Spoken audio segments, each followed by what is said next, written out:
দক্ষিণ আমেরিকার দেশ আর্জেন্টিনাতে চলছে তীব্র অর্থনৈতিক মন্দা। নিত্য প্রয়োজনীয় খরচ মেটাতে হিমশিম খাচ্ছে সাধারণ মানুষরা। এমনকি খাবার কিনতেও ব্যক্তিগত সম্পদ বিক্রি বা ঋণ নিচ্ছেন অনেকেই। বুয়েনোস আইরেসের উপকণ্ঠ ফ্লোরেন্সিও ভারেলায় একটি হার্ডওয়্যার দোকানে বিক্রয়কর্মী হিসেবে পূর্ণকালীন কাজ করেন ৪৩ বছর বয়সী দিয়েগো নাকাসিও। তিনি বলেন, মাসের ১৫ তারিখের মধ্যেই তার ও স্ত্রীর বেতন শেষ হয়ে যায়। এরপর শুরু হয় অতিরিক্ত কাজ খোঁজা, ঘরের জিনিসপত্র বিক্রি করা, ক্রেডিট কার্ড ব্যবহার কিংবা ছোট ঋণ নেওয়া, শুধু খাবার ও প্রয়োজনীয় খরচ মেটাতে।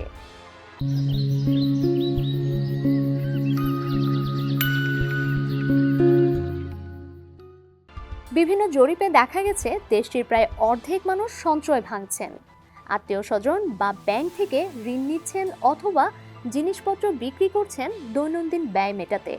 একটি প্রতিবেদনে বলা হয়েছে ৬৩% নাগরিক খরচ কমাতে বিভিন্ন সেবা বা কার্যক্রম বন্ধ করেছেন। বিশ্লেষকরা বলছেন, দেশটির দীর্ঘদিনের ঋণ সংকট এখন তীব্র আকার নিয়েছে।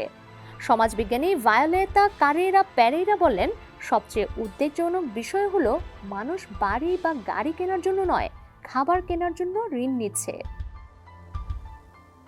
২০২৩ সালের ডিসেম্বরে দায়িত্ব নিয়ে প্রেসিডেন্ট হাভিয়ের মিলেই কঠোর মিতব্যয়ী অর্থনৈতিক নীতি গ্রহণ করেন। তার দাবি, সরকারি ব্যয় কমিয়ে ও বৈদেশিক মুদ্রার রিজার্ভ বাড়িয়ে অর্থনীতিকে পুনরুজ্জীবিত করা হয়েছে এবং দারিদ্র্য কমেছে। তবে সমালোচকরা বলেছেন, অর্থনৈতিক প্রবৃদ্ধি অসমভাবে ঘটছে। ব্যাংকিং ও কৃষি খাতে উন্নতি হলেও উৎপাদন ও খুচরা বাণিজ্যে মন্দা দেখা দিয়েছে। খাদ্যপণ্যের চাহিদাও কমেছে, একই সঙ্গে মুদ্রাস্ফীতি কমলেও প্রকৃত মূল্য বৃদ্ধি হয়েছে। বিশেষ করে বিদ্যুৎ ও জ্বালানির ক্ষেত্রে সাধারণ মানুষের ব্যয় বহুগুণ বেড়েছে। সরকারি তথ্য অনুযায়ী বর্তমানে সুপারমার্কেটের প্রায় অর্ধেক কেনাকাটাই ক্রেডিট কার্ডের মাধ্যমে হচ্ছে, যার রেকর্ড উচ্চতায়। ঋণ খেলাপির হারও বেড়েছে। কেন্দ্রীয় ব্যাংকের তথ্য বলছে, প্রায় ১১% ব্যক্তিগত ঋণ পরিশোধ হয়নি, যা ২০১০ সালের পর সর্বোচ্চ।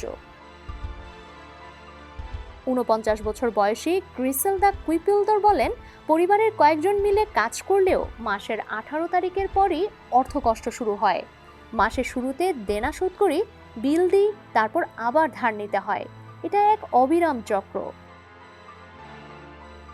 অর্থনীতিবিদ লুসিয়া কাভালেরো বলেন, আর্জেন্টিনায় ঋণ দীর্ঘদিন ধরেই সমস্যা ছিল, তবে এখন তা সংকটে পরিণত হয়েছে।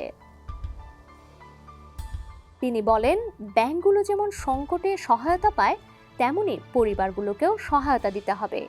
টেকসই সমাধান হলো মজুরি যেন নিত্য প্রয়োজনীয় পণ্যের দামের সঙ্গে সামঞ্জস্যপূর্ণ হয়, যাতে মানুষ খাবার কিনতে ঋণ নিতে বাধ্য না হয়। ডেস্ক রিপোর্ট, সমকাল।